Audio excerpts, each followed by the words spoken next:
That one I pulled from the That's all we need in here, right? We should be alerted roughly around 09:15 local.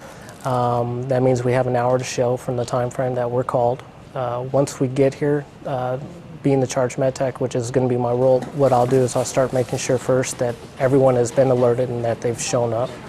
Once they get here, I'll start checking different items. One of them is the ORM sheet, operational risk management sheet, making sure that everyone signed off on that. We'll check the FAs, which is the flight authorizations, make sure everyone's been signed off on that. And then making sure that, in my case, I'll be double checking to make sure that the enlisted crew has their no-go items, has their publications, they're not missing any items. And basically that they're overall mentally and physically ready to fly. We'll have a nurse come in from the CASA. They'll explain to us what patients we're going to be having on board, and then one of the nurses will divvy those patients out and determine who's going to be taking what patients on the aircraft.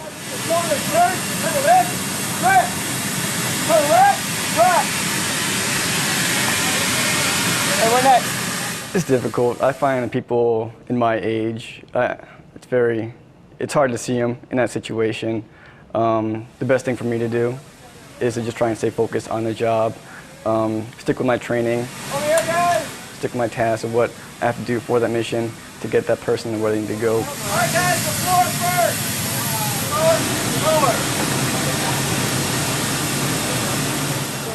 We're all qualified nurses before we ever get to the squadron, so it's special duty for us. So all of our nurses have generally worked in the intensive care units, ERs, cath labs, you name it. We have a wide variety of nurses, a wide variety of skill sets that we can use in flight. And our technicians are also very competent medical personnel. So you really don't know what you're going to get. Sometimes whenever you fly into Iraq, Afghanistan, you drop the ramp down, you're prepared to get 10 patients, but when you drop the ramp, you actually get 20. So you just mentally prepare yourself to handle whatever comes on board. And it's kind of normal for us to do that, so we don't really think about it.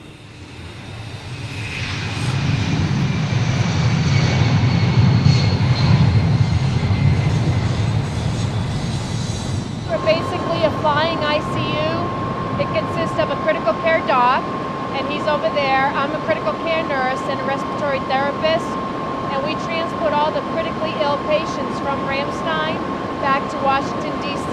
so they can get a higher echelon of care. We have to keep an eye on a lot of things, especially the ones with like the abdominal wounds. Because we're up at altitude, we have to make sure that the pressure doesn't build up. A lot of people with casts and stuff, we have to make sure that the pressure doesn't build up and cut off circulation. So being at altitude and in the back of a plane makes it a little more difficult because we don't have the x-ray, the CT scans, you know, all the wonderful stuff that you do at the hospital.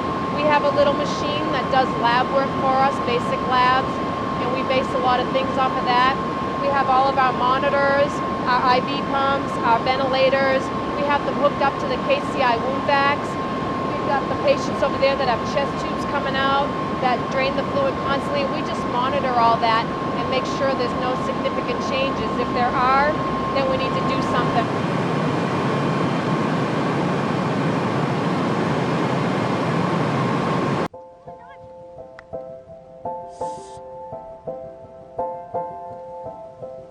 No violence and freedom of choice. Those are the critical overriding issues that you must establish in a relationship with a horse or a human. He's known as the man who listens to horses. A best-selling author and award-winning trainer of championship horses, Monty Roberts is a legend in the horse world, a real-life horse whisperer. Working with horses is a flight animal who wants no violence in their lives at all. And who everybody knows can't lie. Horses can't lie. They cannot lie. They just tell it like it is on the moment. The son of a once well-respected horse trainer, this four-time world champion rider seemed to have it all at a young age, but he had a secret. I never really had a childhood. My father was extremely violent with me. I had 72 broken bones before I was 12 years of age. And it wasn't the broken bones nearly as much as it was the stealing of a child's mind. And yet I had an 8th grade teacher that really helped me come back and get real and to take victim off the list and become proactive against violence toward children and horses too.